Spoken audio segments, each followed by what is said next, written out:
С перерывом на один звонок в 11:00, чтобы планерку без меня начать. Мгм, мгм. Хорошо, давайте с 80-х начнем. Да. Расскажите, когда вы вообще впервые услышали фамилию Ельцин? А, в Москве я, конечно, слышал фамилию, но однажды мне очень повезло. Я работал в «Комсомольской правде», а, и оказался в нужное время в нужном месте. Это была высшая комсомольская школа, где при переполненном зале, выступал Ельцин. Это было одно из самых его ярких выступлений. Я там оказался на втором или третьем ряду, очень внимательно за ним смотрел. Это было очень впечатляюще. Обаяние, энергия, абсолютная непреклонность, это выгодно, резко, конкурентно отличало его от того, что я тогда знал. Мгм. А вы помните выступление Ельцина на пленуме? Я, конечно, помню его выступление на пленуме. В 1987 году, когда Борис Ельцин выступал на пленуме горкома с известной речью о том, что вновь начинается словословие в адрес президента Горбачева, это выступление не произвело на меня тогда сильного впечатления своим содержанием, но основной смысл был в самом поступке. Потому что подобных поступков, честно говоря, я не помнил. Я помнил, как там в Верховном Совете Советского Союза один академик Сагдеев когда-то поднял руку как воздержавшийся. Все остальное было вполне прекраснодушно и единогласно. И просто человек, который выходит и говорит, и даже не самое важное, что он говорил. Нужно ли было говорить про Раису Максимовну или не нужно было, десятое дело. Важно было, что он встал. И вот этот сам момент, когда вдруг люди поняли, есть альтернатива и есть за кого можно встать. Это был абсолютно решающий момент в политическом будущем Ельцина для меня. А это произвело резонанс какой-то в обществе? Тогда было множество фальшивок.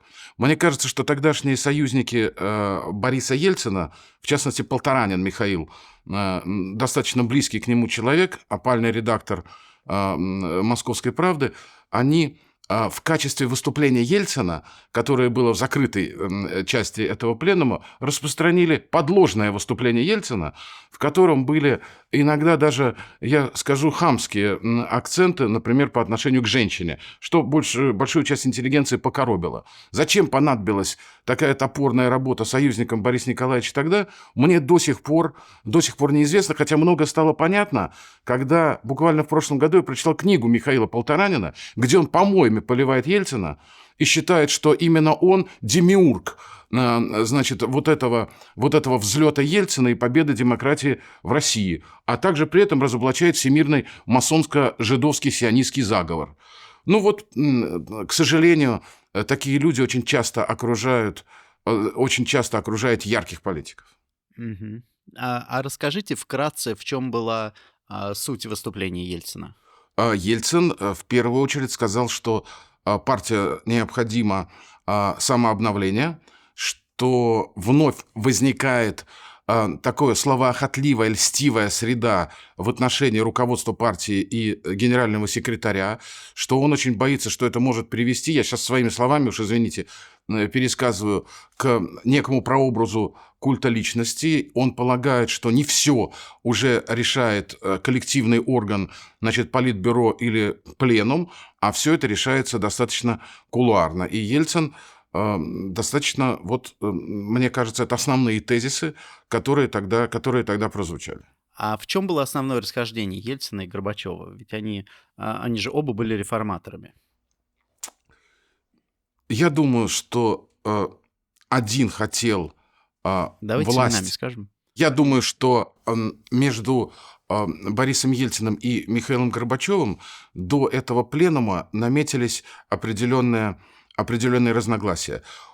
Любовь к Горбачеву, которая возникла в 1985-м и активно культивировалась и продолжалась до конца приблизительно 1986 года, гласность, перестройка, огонек, комсомольская правда, московские новости, весь вот этот фон обновленной общественной жизни. возникла другая, это гигантская заслуга Горбачева, возникла другая атмосфера общественной жизни страны. Вдруг мы почувствовали, что русских, советских полюбили в мире. Мы сами себе стали нравиться, как люди, которые идентификацию какую-то нашли. Потому что, да, мы сумели, и это, кстати говоря, объединяет очень сильно для меня Ельцина и Горбачева. Мы сумели бескровно, благодаря этим двум людям, попрощаться с коммунизмом. Такого не удавалось никому. Такого не удавалось никогда. И грандиознейший главный проект, который я для себя так формулирую, бескровное прощание с коммунизмом. И вот на фоне уже в 1986 году несколько отцветающей народной любви к Горбачеву в связи с товарным дефицитом, денежными навесами, про которые тогда не говорили только ленивые, Ельцин, безусловно, почувствовал, что вот эта народная любовь начинает перебрасывать клеммы на его аккумулятор. Он заряжался всегда от народа. Горбачев заряжался не столько от народа, сколько от партии, от власти, от другого стиля руководства. А Ельцин непосредственно, без переходников, был подключен прямо к обществу. И он почувствовал силу общества, и общество почувствовало его силу. И если один хотел удержать власть, то другой, мне кажется, начал понимать, что, обращаясь непосредственно к народу, можно ее приобрести. Собственно говоря, это мое предположение, видимо, верно, если проследить историю, как она затем будет развиваться. Не партия привела затем Ельцина в первые президенты страны, а именно народ. То есть он метафору, которая заключена была в Конституции, как миф, на который никто никогда не обращал внимания, что единственным источником власти в стране является народ, Ельцин эту фразу прочитал, понял кожей, вот шкурой безусловного политика. Он понял ее буквально и точно. Вот этот народ его затем и поднял. В этом было их отличие, и в этом был конфликт.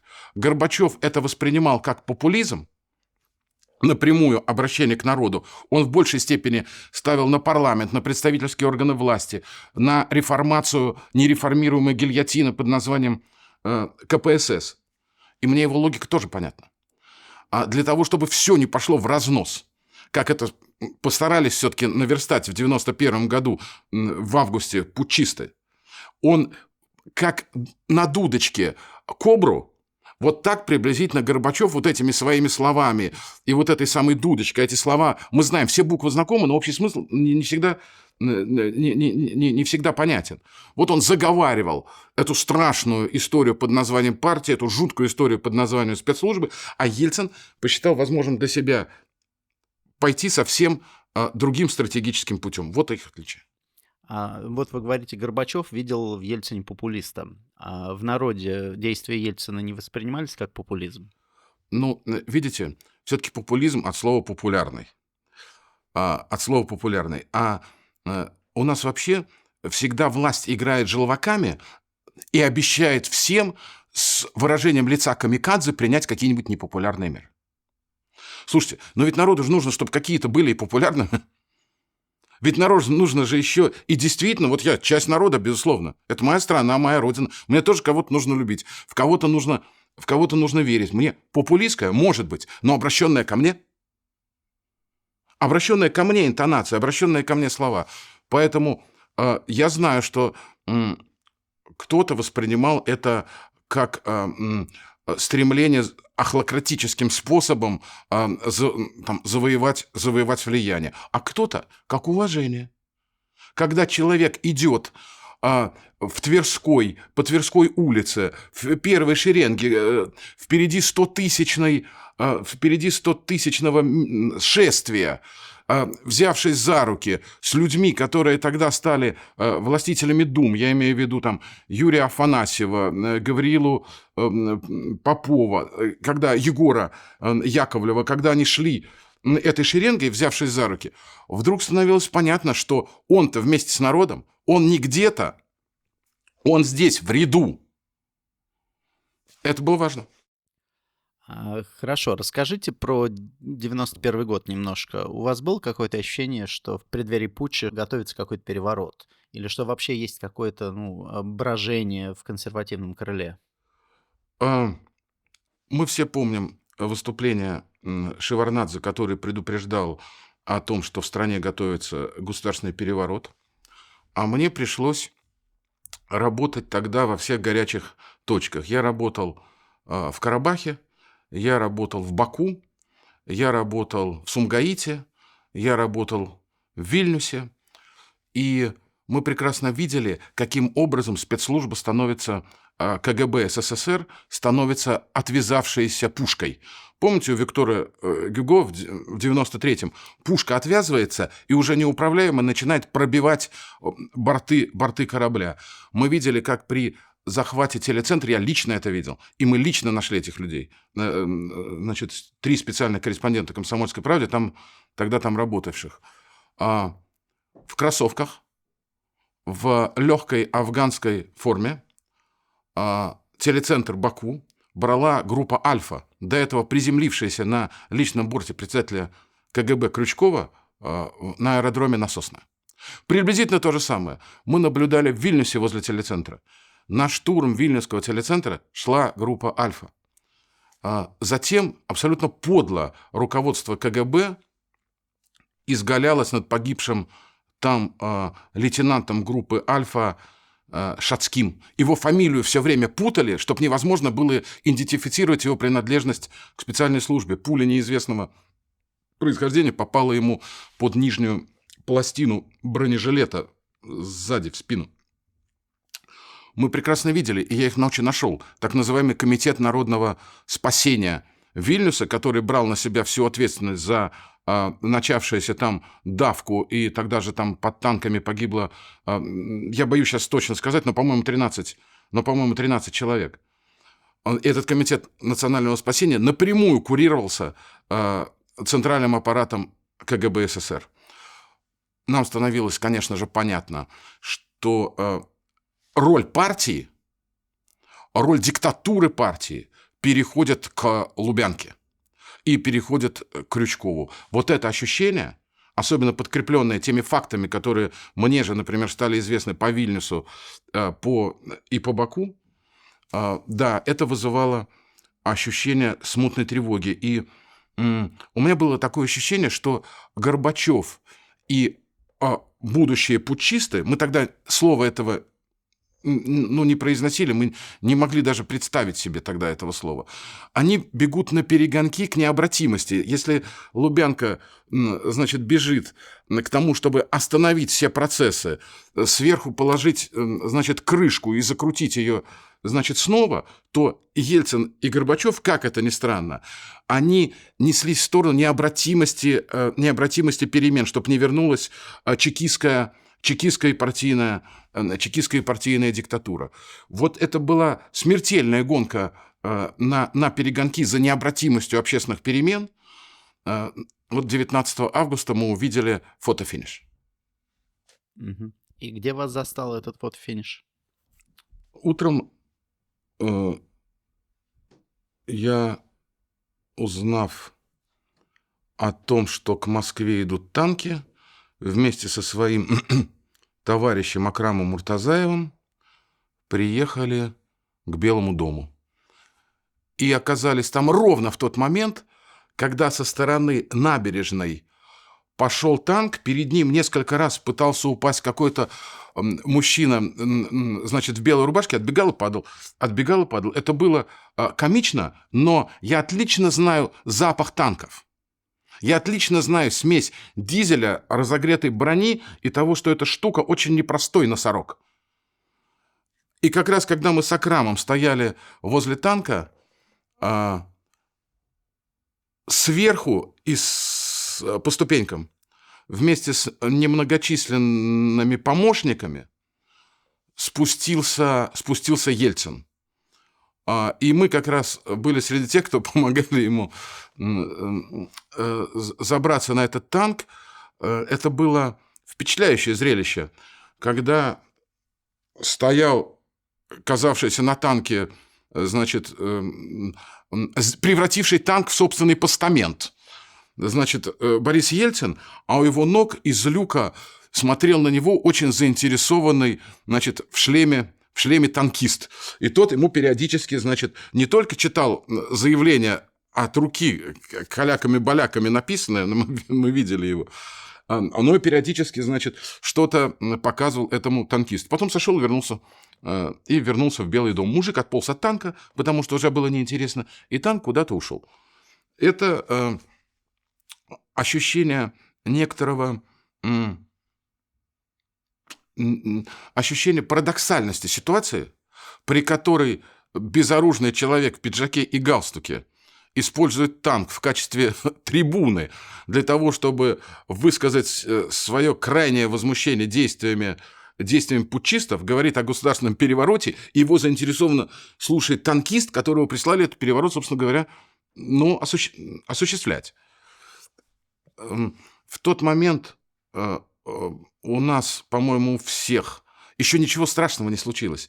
Еще не закрыли газеты, еще не погибли люди в подземном туннеле возле Нового Арбата. Еще мы еще не знали, что уже Головатов из группы «Альфа» ездит вокруг Белого дома и смотрит, каким образом идти на штурм. Еще не произошел там переход роты Евдокимова на сторону Белого дома. Еще вот этого ничего не было. Еще Гавриил Харитонович Попов еще не заперся в подвале, значит, Белого дома. И мы с тогдашним пресс-секретарем Ващановым коньяк еще не выпили, значит, возле кабинета Ельцина. И еще Юра Феклистов не снимал с автоматом Ростроповича со спящим ополченцем. Отличный, лучший в мире постановочный снимок.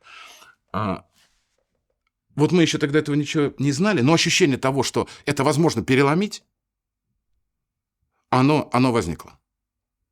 Потом я очень хорошо узнал, когда Ельцин потребовал предоставить доказательства болезни Горбачева, я очень хорошо узнал, что было с другой стороны. Об этом мне рассказывала Раиса Максимовна и рассказывал Михаил Сергеевич.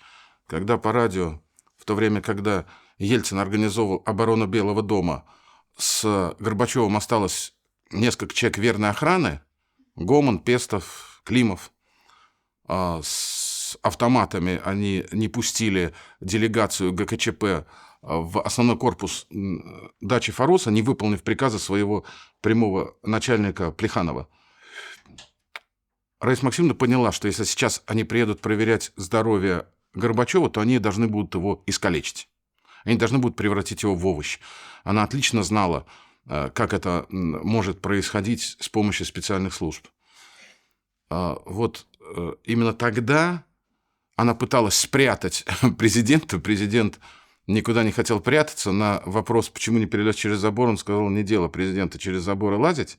И очень жестко, как Ельцин в Москве, так и Горбачев в Форосе, очень жестко себя вели, очень по-мужски они себя вели, и они, мне кажется, вот за эти дни, вот эти несколько дней, это те дни, которые, несмотря на тяжелейшие расхождения, значит, во взглядах, эти 3 дня, безусловно, друг у друга вызывали уважение к поведению друг друга.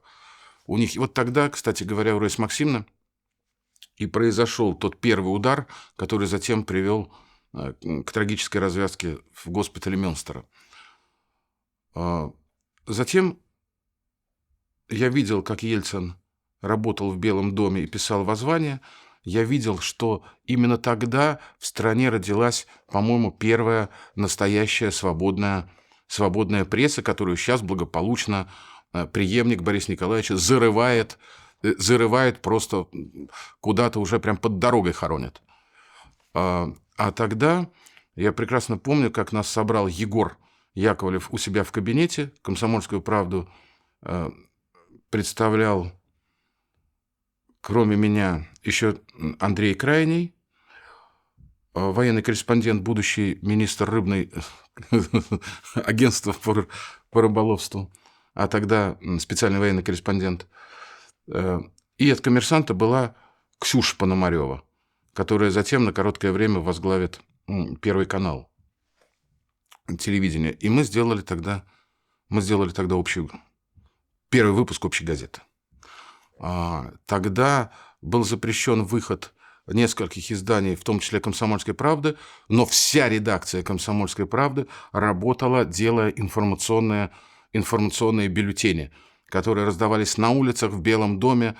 Это было, конечно, очень важно. Тогда впервые, значит, Венедиктов и Корзун заявили о том, что есть такая радиостанция «Эхо Москвы». Сидели они на Никольской, и их защищали добровольцы, хотя к ним несколько раз приходили, значит, вооруженные патрули с тем, чтобы радиостанцию опечатать, а их оттуда выковырять. Но не выковыряли. Вот тогда очень много важных вещей в этот день произошло, и победа над путчем, она все-таки привела к тому, что мы с коммунизмом расстались. К чему мы пришли, другой вопрос. Но вот тогда окончательно они проявили себя, сбросив всяческие маски. Мгм. А расскажите вообще о взаимоотношениях Ельцина с прессой. Откуда у него такая была фундаментальная уверенность в том, что свобода слова — это какая-то добродетель? Загадка. Вот ей-ей, для меня это огромная загадка.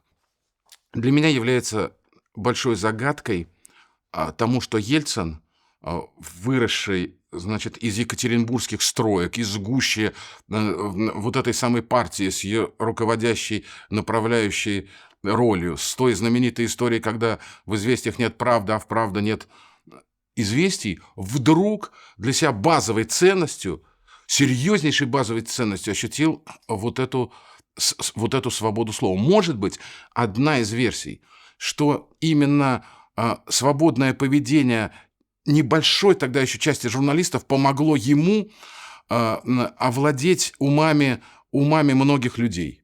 Я прекрасно помню, как мы проводили в «Комсомольской правде» уникальную историю, первую прямую линию с Борисом Ельциным, когда он сидел в голубом зале, ему задавали со всей страны сотни абсолютно вопросов, если я не ошибаюсь, чуть ли не 3 часа, пока он окончательно уже не осип. Значит, и взмолился. Я сидел напротив него, вот как напротив вас. Он сидел в такой кабинке, а здесь был пульт, на котором сидел наш отдел, значит, политики, нынешний один из руководителей фонда Ельцина Саша Дроздов, в то время ответственный секретарь, значит, «Комсомольской правды», нынешний руководитель и создатель программы «Жди меня» Сережа Кушнерев. И, значит, шла эта прямая линия, потом он показал: все, просто не могу больше. И на следующий день ночью он приехал вместе с Коржаковым, а у нас в кабинете на полу лежали несколько полос «Комсомольской правды» с версткой этой прямой линии. До конца тогда трудно верилось, что это выйдет, но это вышло. Тогда очень многие люди, работающие журналистами, подставили Ельцину плечо. Может быть, у него осталась вот эта фантомная благодарность, как вот боль отчасти отрезанной руки. Он же потерял любовь прессы, особенно когда начались чеченские события. Но я лично слышал от него фразу, которую он адресовал кому-то из своих соратников. Фраза звучала так: «Я себе зубы в муку стираю, но молчу. И ты стирай и молчи». Кто-то ему очень сильно жаловался на критику со стороны прессы. Вот эту фразу «я зубы в муку стираю, но молчу» это очень сильно сказано, да? Это очень круто сказано. Сознанием дела сказано. Я тоже приложил руку, и «Новая газета» приложила к очень серьезной критике Ельцина, в первую очередь, конечно, когда окончательно разошлись наши пути, когда началась война, когда обманом, подлостью, хитростью, жаждой власти, погон, звезд и наград, вместо того, чтобы в Слепцовске договориться о перемирии, достаточно же было там, Дудаева пригласить в Кремль и папаху повыше на него одеть. Но возобладала, к сожалению, военная точка зрения. Не один Ельцин принял это решение. Мне известны все имена людей, которые находились в Совете Безопасности и склоняли его, да и он склонялся, к тому, чтобы это началось. И даже несмотря на то, что была война, и по законам военного времени мало ли что могло, значит, произойти, тем не менее, я не помню ни одного факта цензуры, со стороны администрации. Один помню, расскажу про него. Со стороны Бориса Ельцина с тем, чтобы он закрыл НТВ и с репортажами НТВ Лены Масюк, например, с передовой. Или закрыл бы «Новую газету» с теми репортажами, которые вели из Чечни мы. Или приструнил бы Юрия Щекочихина, который просто выворачивал все эти интересы, торговлю бензином, оружием со стороны военной верхушки чеченской кампании. Не было ничего подобного. Один раз меня пригласили на Старую площадь.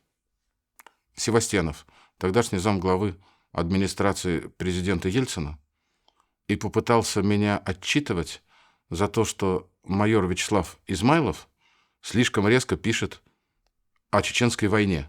А Измайлов тогда пленных спасал. Была группа, созданная, кстати говоря, администрацией президента, Пилипенко, Бенчарский. Это люди, которые занимались...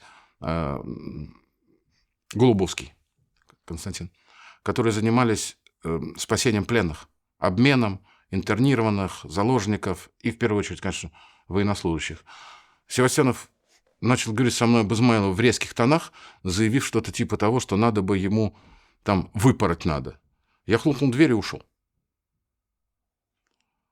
И я других случаев, попыток грубо воздействовать, значит, на прессу, честно, я не помню.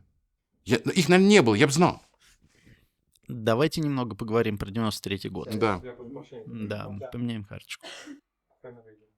93-й год. Расскажите, откуда ноги растут? Это же все началось не в октябре 93-го года. В чем была основная суть противостояния между парламентом, Верховным Советом и президентом? У меня непопулярная по этому поводу точка зрения. Мне кажется, дело было не столько в выборе способов правления.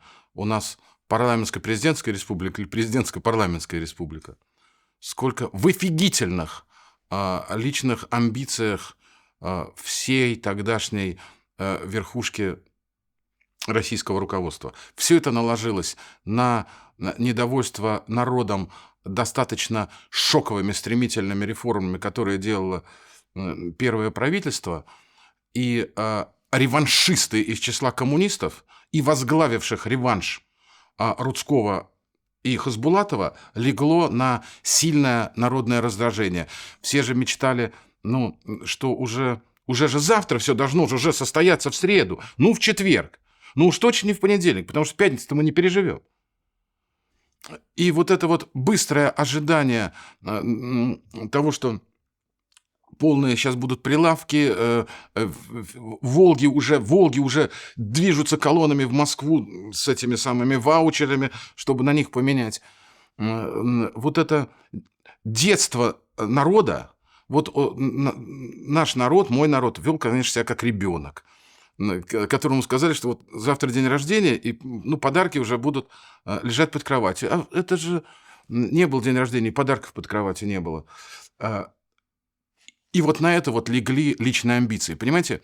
Но как можно было доверять такую могучую власть, но она же у него оказалась, у Руслана Имрановича Хасбулатова, у человека, который чуть ли не первым делом, попав на верхушку политического истеблишмента, переселился в квартиру Леонида Брежнева. Одна эта деталь показывает гигантский бонапартизм этого человека. Он сам себя уверил в мессианской исключительности. Ельцин какое-то время, мне кажется, этого не сильно замечал. Но когда стало понятно, что парламент вместе с коммунистами, которые радостно потеряли руки, значит, чувствуя, что в них уже вновь возвращается жезл, вновь возвращается власть в их руки, вот здесь-то и произошло самое дурное, что могло только присниться. Я очень хорошо знаю фактическую сторону событий 3 и 4 октября. Я не политолог, чтобы все-таки, Бог миловал, не политолог, с тем, чтобы говорить, какие все-таки политические течения привели к пику конфликта. Однако, когда я сейчас в массе мемуаров читаю, что это был мирный протест, который возглавил председатель парламента, вице-президент страны, депутаты, это является абсолютно кощунственной, омерзительной ложью, потому что ровно те люди, которые как бы потом говорили, да это был чуть ли не парламентское такое вот восстание бескровное, именно они призывали к крови. У меня тогда не было электронных носителей, тогда совсем в зачатке был интернет, но нам тогда очень повезло «Новой газете». Мы сумели привязать диктофоны к радиостанциям некоторых милицейских командиров. И фактически могли круглосуточно потом слушать разговоры по закрытым милицейским каналам связи. Я могу вам привести прямой аргумент того, что Рудской, безусловно, вел дело к крови. В эфире 3 октября была радиоигра. Кто-то заявил, что Радон-22, а это позывной командира Софринской бригады внутренних войск Васильева, что Радон-22 перешел на сторону Рудского и Хасбулатова и Белого дома.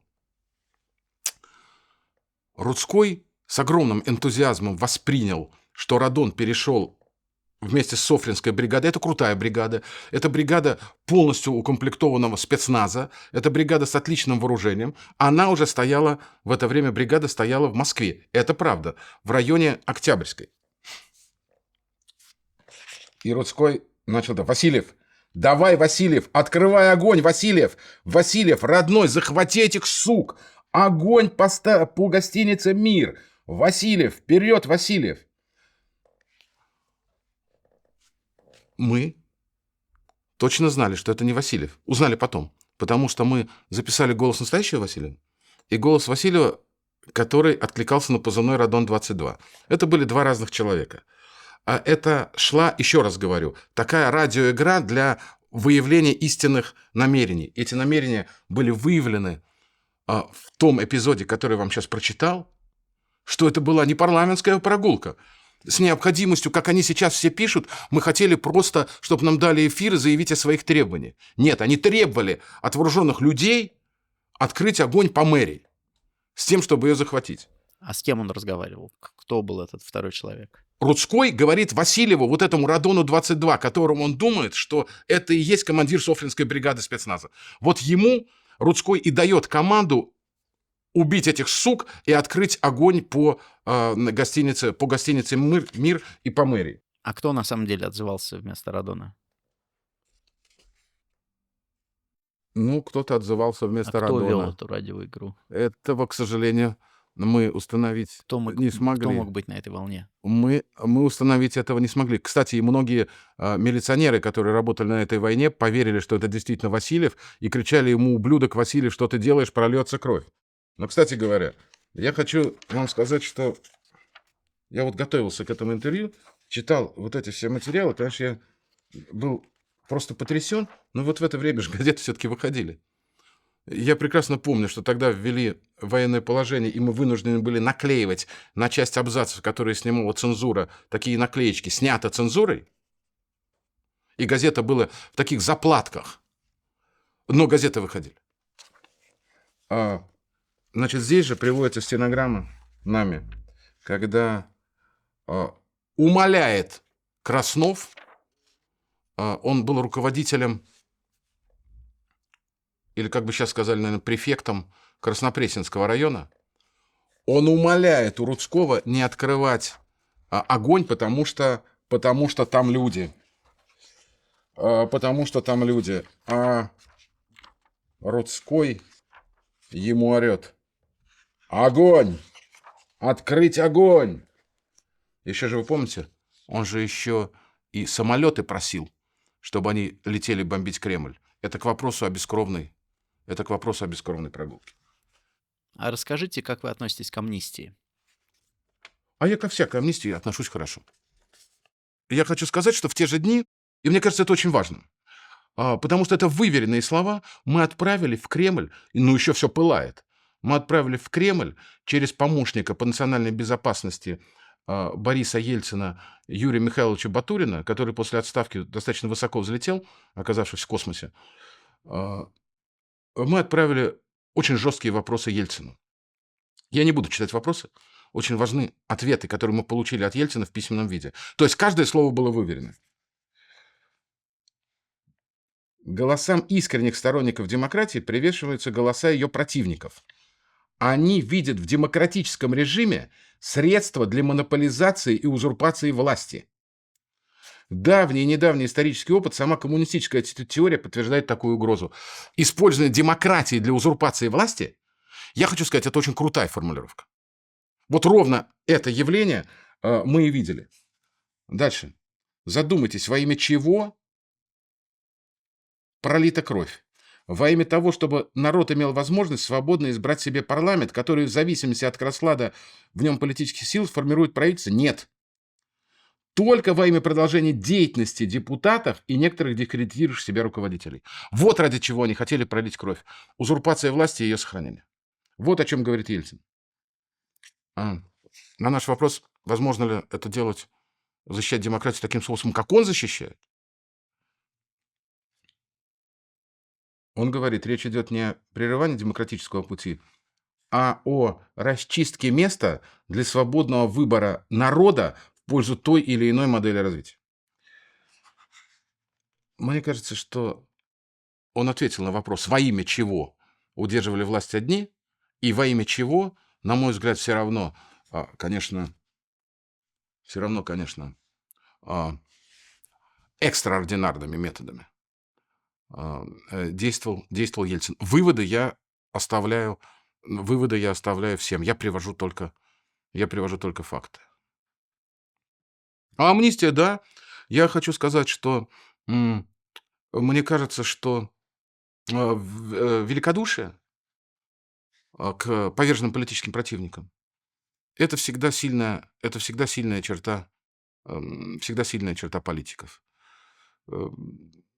Ну вот потом эти люди, безусловно, оказываются крайне неблагодарными и считают, что они страдали за народ, они прошли тюрьмы, лагеря, они чуть ли там не светочи свободы. Я прекрасно помню, как Владимир Крючков после ГКЧП, так же тоже состоялось, в общем, тоже акт прощения ГКЧПистов, как и затем простил других путчистов, Ельцин. Я прекрасно помню письмо Крючкова, адресованное Горбачеву. Уважаемый Михаил Сергеевич, я просил бы вас всячески использовать мой опыт, который я хотел бы обратить в служение вам, выбранному вами пути, и стране. Глубоко виноват в том и раскаиваюсь. А когда потом Крючков вышел из тюрьмы, он написал мемуары, в которых все это опять переворачивалось. Да, они могут быть и неблагодарными, но в отношении них проявлять великодушие, конечно, на мой взгляд, конечно, стоит. Мгм. Хорошо, давайте про Чечню немного поговорим. Расскажите, как вообще родилась эта Республика Ичкерия? Что там происходило в первые 2 года после распада Советского Союза? А, Я неплохо знаю, что происходило во время войны, поскольку я не вылезал фактически из командировок оттуда во время всей первой чеченской кампании, в том числе занимаясь вместе со Щекочихиным, майором Измайловым освобождением заложников и пленных. Период, который привел республику к войне за независимость, мне известен меньше, кроме ряда вопиющих фактов. Бандитизм там, конечно, процветал. Банда Лобазанова, который считал себя чеченским Робин Гудом, грабила и останавливала все, что двигалось по территории самой Чечни и прилегающей к ней районам. Вооруженность достигла фактически сколько людей, столько стволов, а может быть даже и в пропорции большей, потому что непонятным мне образом все склады, которые находились в Грозном, в Очхой-Мартане, в Старых Атагах, как стрелковое оружие, так и гранатометы РПГ-26 и другие оказались, в общем, на руках у людей, у противников Дудаева, у сторонников Дудаева, у противников Завгаева, у сторонников, значит, Завгаева. Это была огромная вооруженная анархия, где каждый воин и каждый сам за себя. Они, конечно, очень сильные, крутые люди и абсолютно непримиримые, бесстрашные. И вот на этой волне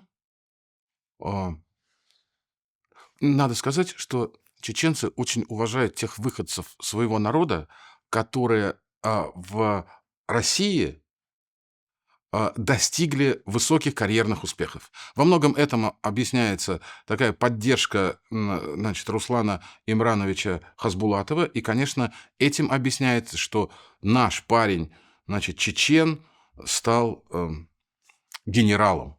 Генералом, больше того, командиром стратегических бомбардировщиков полка.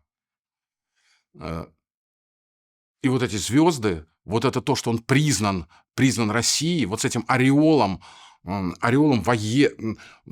военного военачальника, Дудаев почувствовал там себя хозяином положения. Мне кажется, воинственный клёкот, который тогда раздавался от ряда людей в окружении Ельцина, от нескольких его помощников, от лучшего министра обороны всех времен и народов товарища Грачева,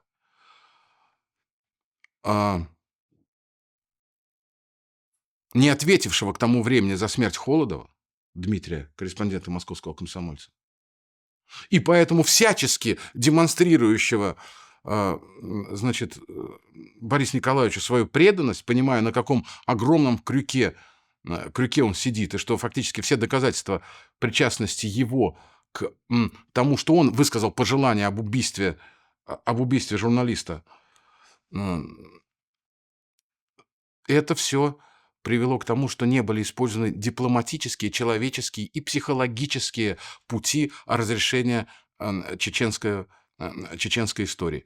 Потом, когда Ельцин заканчивал войну, и под нажимом общества, и по своей, безусловно, собственной воле, он уже очень хорошо понимал психологию людей, с которыми ему в Чечне придется действовать. Кто сидит в то время, когда входит делегация, можно ли входить в шапках или нельзя входить в шапках, пожимаются руки или не пожимаются руки, каким образом на дипломатическом языке, с одной стороны, горцам продемонстрировать, значит, уважение, а с другой стороны, это уважение к себе внушить.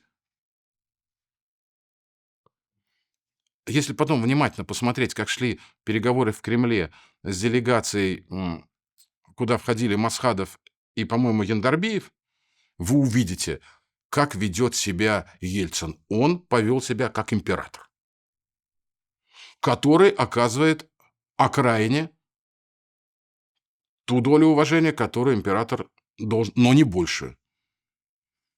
А тогда, к сожалению, неглубокое знание вопроса, фактически отсутствие серьезной аналитики по Чечне, отсутствие психологических портретов лидеров тогдашней Чечни, дикая, идиотская затея послать на помощь Лобазанову наших танкистов без орденов, медалей, опознавательных знаков, смертных жетонов и удостоверений, и сказать, что это какие-то неизвестные военные, надо сказать, что это не лучшая операция Сергея Вадимовича Степашина. И это на весь мир кадры величайшего позора, когда стоят русские офицеры без знаков отличия, без погон, значит, все чумазые, потому что все танки были, все абсолютно были подбиты на улицах при подхождении к бывшему обкому партии, ныне президентскому дворцу. Перед ними ходит какой-то, значит, чеченский командир и начинает их, значит, допрашивать. А Россия говорит: нет, это не наши офицеры, отрекаясь на глазах всего народа от очевидных вещей и от своих людей. Ну, как это деморализовало армию, наверное, же понятно. К сожалению, втягивание России, Ельцина и армии в этот конфликт произошло, хотя оно могло быть урегулировано совсем иными методами. Привело это, конечно, к трагедии. Я был во время вхождения войск в Грозный и был и на одной стороне, и на другой стороне. Журналисты тогда достаточно свободно могли работать. Я ничем не мог помочь Майковской бригаде, с которой рядом находился, когда вошли эти мальчики, которых называли грибами, потому что они все были тонкошеи в огромных, не по размеру касках, как из старых стихов Роберта Рождественского. Значит, все в струпьях, в грязи, они же в полях в этот дождь и снег стояли, там сожгли каждую осинку, которая там вокруг была. У них карты были 70-х годов. С тех пор Грозный весь изменился. Они не могли к вокзалу выйти, их жгли со всех 5-этажек из реактивных одноразовых гранатометов. Майковская бригада фактически полегла. Я потом сумел, благодаря Измайлову и покойному Вите Попкову, мы там были вместе со съемочной группой еще «Совершенно секретные взгляды». Мы сумели несколько пленных, 17 человек, тогда сумели забрать. Кого-то сумел забрать Григорий Явлинский. Он, кстати, первый начал эту историю. Но эта война была не готова. И страна была не готова к войне, и армия была не готова к войне. И психологически, мне кажется, президент не был готов к войне и к трупам.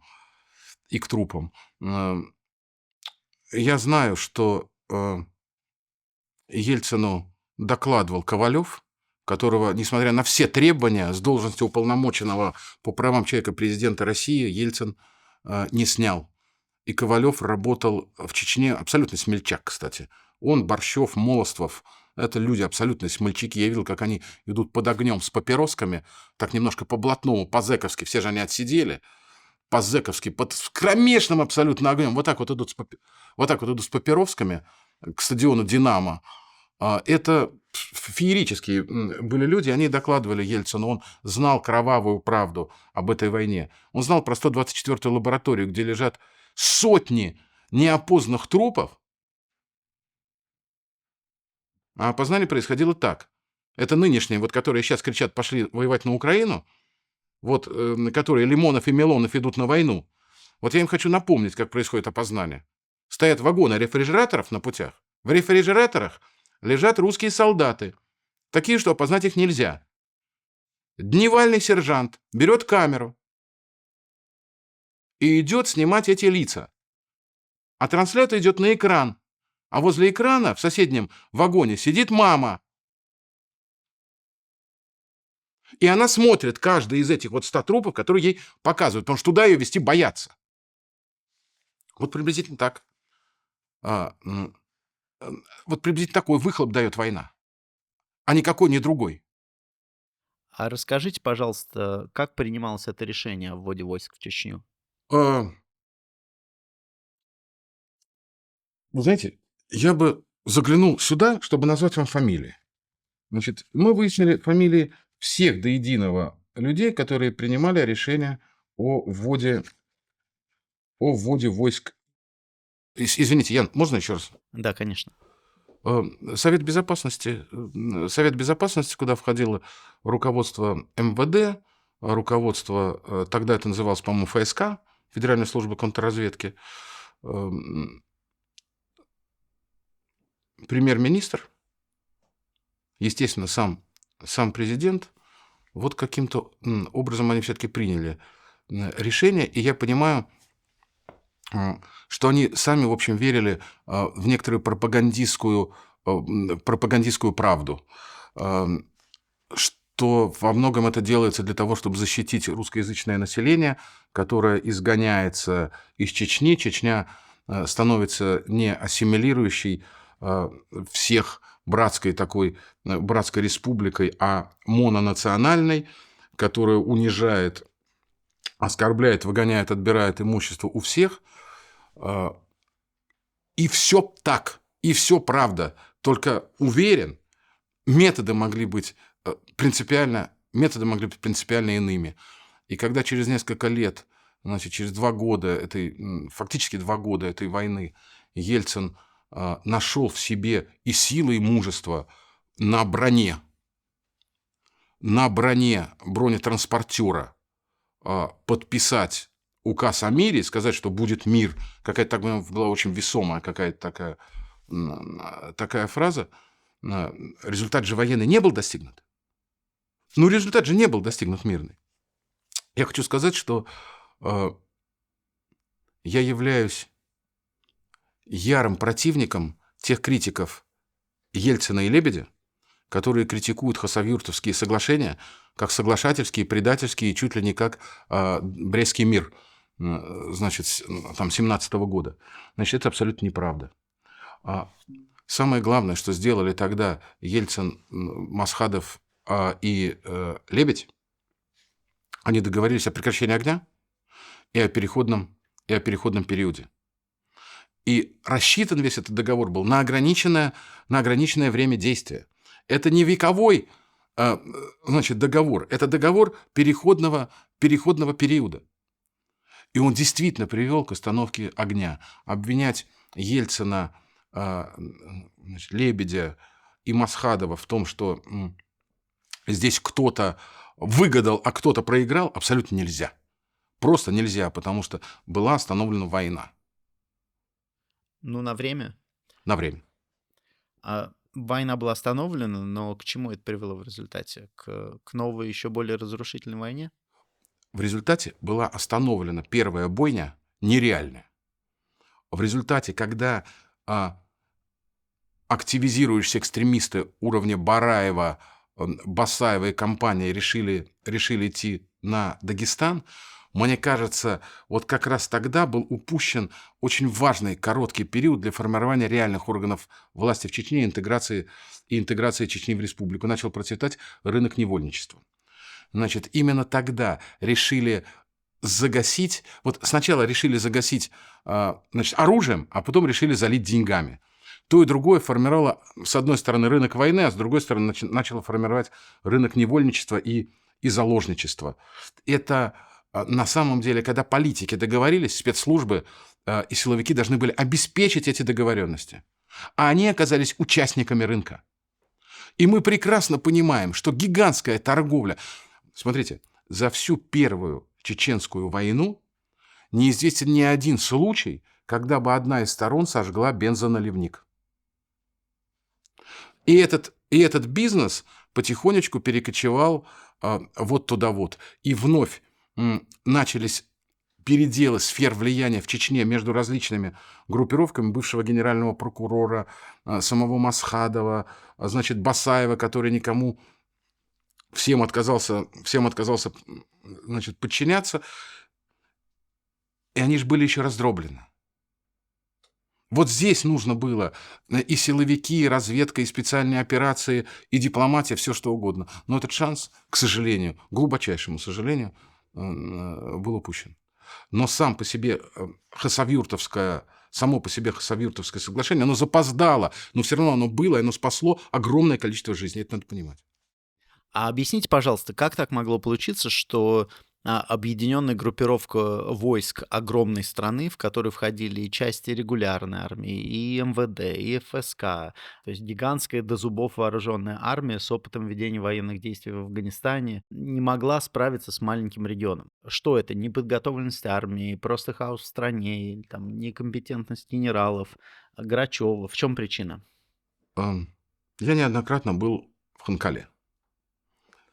Это была вполне себе деморализованная, крепко бухающая, анархистски настроенная, плохо экипированная, плохо экипированная армия.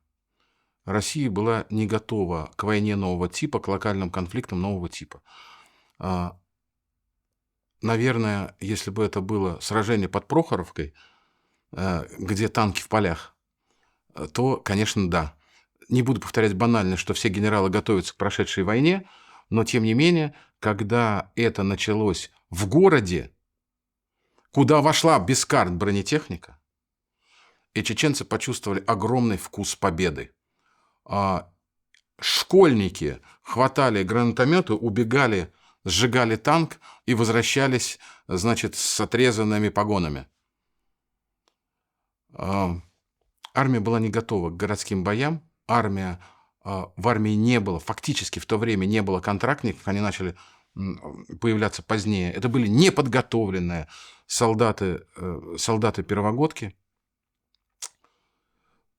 И это, конечно, самое бездарное командование товарища Грачева, которое только возможно. Да, там были крутые офицеры. Многие до сих пор помнят, например, Рохлина. Кто-то помнит, что сильно берег людей и не давал их без подготовки, без разведки вводить в бой, например, казанцев. Они затем, уже после военных действий, оказались людьми, которые, мне кажется, не до конца сберегли свою репутацию. Однако были такие офицеры, но армии как таковой, на мой взгляд, не было. Кроме того, была недооценена выучка чеченцев. Она была резко недооценена. Они были отлично вооружены, у них была отличная радиосвязь. Кроме того, у них была высокая мотивация. Многие из наших солдат искренне не понимали, за что они идут гибнуть. Но ведь не за родину же шли гибнуть.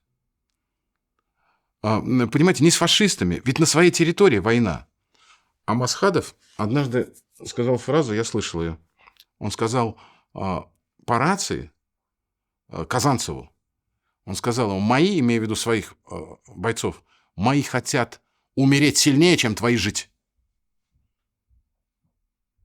А вот эти бились за свою землю, эти бились за вот так понятую ими идею своей родины. Вот так они бились за идею своей свободы. Больше того, они мотивировались постоянно этим разбитым Грозным, этими постоянными трупами, значит, многочисленными фактами, к сожалению, насилия, которые происходили при попутных, когда армия в городе попутно происходит много всяких вещей, это известно, это мировая практика. Они были очень круто и сильно мотивированы. Поэтому так долго, например, держали один этот дом, так называемый дворец, в котором якобы были какая-то крепость, какая обычная компартия. И вот эти знаменитые подвалы, какие там подвалы? Там трубы были обернуты стекловатой. Вот те все секретные подвалы. И, конечно, я был и на той стороне, и другой. Журналисты работали с тем, чтобы картину выяснить с разных сторон, но мне было очень тяжело смотреть. Я видел у Масхадова в кабинете за его спиной, вот в этом самом подвале, стояли такие целлофановые мешки, доверху набитые военными билетами, которые снимали у солдат. Война носила характер, эта война, чрезвычайной свирепости. Жестокость процветала со всех сторон, и даже появилось, чеченцы придумали это каким-то образом, новый способ ведения снайперской войны, просто в которой уже не было от благородства войны возможного ничего. Там было просто сплошное замешанное на крови убийство. Сначала стреляли в ногу военнослужащим, он падал, и когда к нему подползали двое, убивали троих. Это снайперская приманка. Не было там, конечно, никаких этих девушек в белых колготках. Это все такая придуманная мифология. А вот украинцы действительно были. И я их сам видел. Вот этого Сашу Музычка, покойного не видел, а украинцев из УНАУНСО, которые со снайперскими винтовками там бегали, были они, да. А расскажите, что такое девушки в белых колготках? Это знаменитые реплики, такие реплики многочисленных викинговских сюжетов, что на стороне противника сражается прекрасного вида блондинка, обычно она из Прибалтики, на ней непременно белые колготки, как символ сексуального вожделения солдат, отрезанных, значит, от дома и от женщин. И она особо циничным способом в сердце и в переносицу расстреливает солдат. И якобы, когда хватают такую снайпершу, естественно, ее не берут в плен, а ее там разрывают типа того на части. Вот эти мифы про то, что это не мы так воюем, а это против нас воюют бестии, которые олицетворяют ад, безжалостные, фашистские, значит, короткостриженные блондинки. Вот это такое общее бытование. И, кстати говоря, на всех войнах, про которые я знаю, кроме афганской, миф про белые колготки непременно присутствует, как про черную руку в детских сказках, вот этих страшилках. Обязательно есть. На самом деле это была просто грязная война без всяких романтических девиц. Но все равно, даже несмотря на то, что вы говорите, что чеченцы были такими яростными, бесстрашными и воевали, условно говоря, под лозунгом «Мы хотим умереть больше, чем выжить», Да, все равно же лозунгами против профессиональной, хорошо обученной и оснащенной армии не повоюешь. Как-то они зашли танками без карт в город. и без пехоты. И без пехоты. Майкопская бригада вся полегла. Справились, просто прошло время, год, и они начали... Через год, да. Филатов Да. нам рассказывал, что Да, вот да. наши ребята туда зашли, думали, что мы уже Грозный взяли, а там вдруг оказывается вон чего. Что же это было за руководство такое военное, которое вот... Паркетное руководство, не имеющее опыта боевых действий. Вполне себе паркетное руководство для руководства армией в полевых условиях. Значит, Грачев в Афганистане был командиром батальона. Это совсем другие вещи. Армия и батальон – принципиально другие вещи. Это то же самое, что мы видели в первые месяцы, историки это все зафиксировали, в первые месяцы Великой Отечественной войны, когда лейтенанты становились командирами эскадрилей, в связи с тем, что командиры эскадрилей сидели в лагерях. Это все очень хорошо в книге Студнюка «Война» в первом томе описано. Это кессонная карьерная болезнь. Грачев был выдернут за какое-то проявление верности в неверном для Ельцина бывшем военном коммунистическом костном окружении, понимая, ему нужно было на кого-то опереться, он был выдернут, не пройдя необходимые тактические и стратегические ступени познания военного дела. И сама практика первого года войны целиком и полностью доказывает справедливость моих слов. Только через год армия стала жесткой, боевой, обученной, способной противостоять небольшим вот этим группам по 5 человек, снайпер, 3 автоматчика и гранатометчик. Значит, чеченская армия научилась быть хитрой, научилась заманивать, как заманил Пуликовский Басаева, значит, на окраину Грозного с помощью взяток, посул и агентуры, и положили, значит, всю басаевскую армию, Басаев там свою сакральную ногу, значит, потерял. Да, научились через год. Ну, так надо было воевать, начинать через год. Да, нужно было формировать армию, нужно было изучить противника, нужно было понять их мотивацию. Уверен в этом. А расскажите вкратце, если можно, кто такие чеченцы? Что это за народ? Может быть, немного вообще про историю отношений между чеченцами и русскими на протяжении последних столетий? Генерал Ермолов в XIX веке сказал, что есть только один способ, единственный способ побороть чеченцев и покорить Кавказ, покорить Чечню. Впереди шли лесорубы с пилами, топорами и спиливали каждое дерево. Вот только когда в Чечне не осталось деревьев, и они шли в горы, просто спиливая и уничтожая, сжигая там леса, только тогда Шамиль сказал, плененный, сказал императору, что он дальше не будет вести войну, и, окруженный огромным почетом, удалился, как сейчас бы сказали, в ближнее Подмосковье, а многочисленные дети его стали учиться в военных императорских училищах. Воины, с детства приученные к оружию.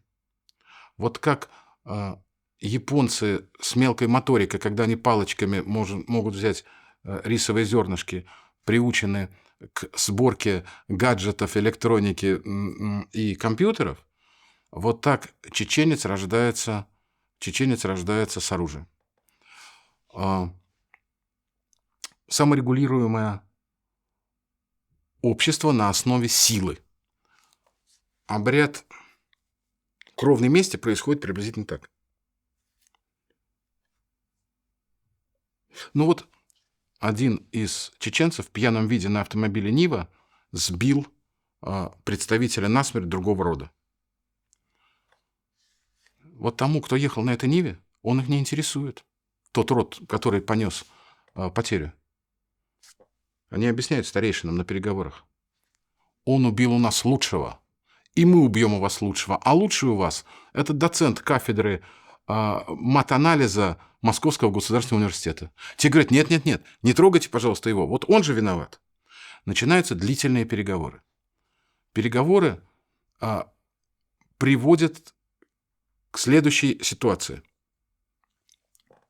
Род, который должен быть отмщен, два брата погибшего стоят с большими посеребренными пистолетами ТТ, а к ним тот род, который должен теперь повиниться, ведет в балахоне, в простыне жертву. Они договорились, что те приведут кого-то для обряда кровной мести, кого они не будут знать. И вот здесь возникает момент истины. Или сейчас эти братья застрелят того под простыней, или не застрелят. Братья отказались стрелять, и тут же начался торг. Кто кому сколько должен уже по деньгам. Были возмещены деньги, а тому, кто сбил на машине, запрещено до конца жизни садиться за руль, пить спиртное и заводить семью. Три абсолютно оскорбительных вещи. И вот это регулировало общество. Как это ни странно. Кроме воинственности и вот такой саморегуляции на основе силы, конечно, еще понты. Чеченские понты абсолютно особые. Сейчас уже можно говорить об этой уникальной операции по уничтожению Дудаева, но поскольку Нива там была главной боевой машиной чеченца, то специально на спецзаказ было сделано на АвтоВАЗе несколько отличных Нив с особыми салонами, там, со всякими прибамбасами, которые вот автомобилист в этом разбирающийся отлично понимает. Вот как у «девятки» были с коротким крылом «девятки» и с длинным крылом «девятка», так и у Нивы была, значит, удлиненная платформа, не 3 двери, а, значит, 5 дверей, кожаный салон там и все такие прочие дела. Эти Нивы были снабжены, на самом деле, датчиками. И уже умело работающая российская разведка к тому времени понимала, что если эти Нивы кто-то украдет, то одна из них точно достанется Дудаеву, поскольку никто не может тогда ездить на другой Ниве, если одна такая же не перешла главному начальнику. Расчет был полностью, вот расчет оправдался полностью. Вот эта вот понтовитость, желание получить вещь, по тому времени лакшери-класса, и никакой не Костя Боровой виноват типа в том, что с ним по телефону разговаривал Дудаев. Просто засекли эту машину и уже знали, что на ней Дудаев, активизировали этот передатчик, и в него уже прилетела ракета. Это, тоже такая вот черта. И, конечно, абсолютное бесстрашие. Абсолютное, какое-то феноменальное абсолютно бесстрашие людей, глубоко верующих в том, что там есть другой мир, и если он умрет с оружием в руках и на поле боя, все, значит, все будет, и героем будет, и награда там будет, и все остальное. Кроме того, конечно, высочайшую мотивацию для вот этого военного менталитета создавала еще необходимость мстить. В Чернокозово, в следственном изоляторе Чернокозово, условия содержания и пытки в отношении там пленных были ужасающими. Те, кто оттуда сумел вырываться, их рассказы настолько мотивировали, настолько возбуждали значит, на то, чтобы обратка прилетела, значит, российской армии феноменальным образом. Вот такие поступки, как совершал там тот же, значит, полковник Буданов, они мобилизовывали тех, кто не собирался уходить в зеленку, кто не собирался идти в чаще, кто собирался мирно жить в своих селах. Но вот эти случаи проводили фактически как вместо всяких военкоматов гигантскую мобилизацию только-только подрастающих чеченских поколений. А там же просто, ну, у Буданова же, видимо, там с головой это уже была серьезная проблема. Это был, если я не ошибаюсь, день выборов президента России, когда Буданов Эльзу Кунгаеву изнасиловал и задушил. Но ведь до этого он дико избивал своих офицеров, Буданов. Начальника разведки полка Федорова он просто замесил ногами, а потом в офицерскую печку в палатке кинул гранату. Еле-еле оттуда офицеры успели, значит, выскочить. Абсолютно бухой носился и измывался над собственными офицерами. А потом поехал ловить уже в ситуации уже, по-моему, полной белой горячки, поехал ловить снайпершу. На ночь глядя в село Тангичу. Молодец.